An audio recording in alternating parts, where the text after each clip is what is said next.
Man, this car reminds me of the original Gone in 60 Seconds. I'm pretty sure there was a Fleetwood around this era in the original Gone in 60 Seconds. I think that one was a little newer actually, but this one's awesome.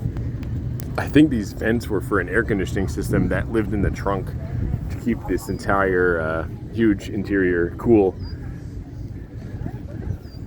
Great shape though. If I was a millionaire, I'd have no interest in owning a brand new limo. I would get one of these exactly how I want it, or a Mercedes of the same era, and ride around on that, because new is only new once, but classic beauty, timeless design, that lasts forever.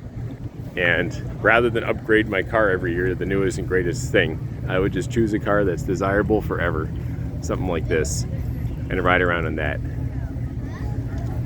You know, great car, huge back seat. It even has little jump seats. I don't know if you can tell, there's a jump seat here for, you know, lesser passengers, and then the main bosses live in the very back.